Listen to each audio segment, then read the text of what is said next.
வசனத்தை நாம் பார்ப்போமாக.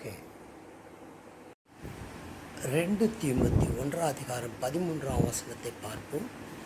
நீ கிறிஸ்து இயேசுவை பற்றும் விசுவாசத்தோடும் அன்போடும் என்னிடத்தில் கேட்டிருக்கிற ஆரோக்கியமான வசனங்களிலே சட்டத்தை கை கொண்டிரு என்று நம் ஆண்டவராகிய இயேசு கிறிஸ்து வேதத்திலே சொல்லுகிறார். நாம் ஆண்டவராகிய இயேசு கிறிஸ்துவை நாம் பற்றி கொண்டிருப்போம், அவரிடத்திலே அன்பாய் இருப்போம். நாம் அவரிடத்திலே அன்பாய் இருக்கிறோம் என்று சொன்னால் அவருடைய வேத வசனத்தின்படி நாம் நடக்கப்பட வேண்டும்.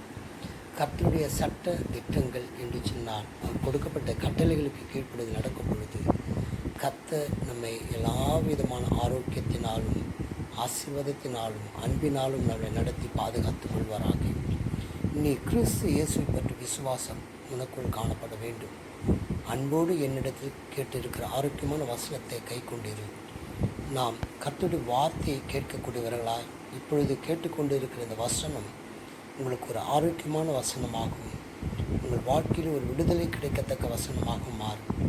தேவனுக்கும் உங்களுக்குள்ள உறவை புதுப்பித்துக் கொள்ள கர்த்தர் இந்த வசனத்தை கர்த்தர் உங்களுக்கு கொடுத்திருக்கிறார். கர்த்தர் உங்களை ஆஸ்வதிப்பாராக. ஆமென்.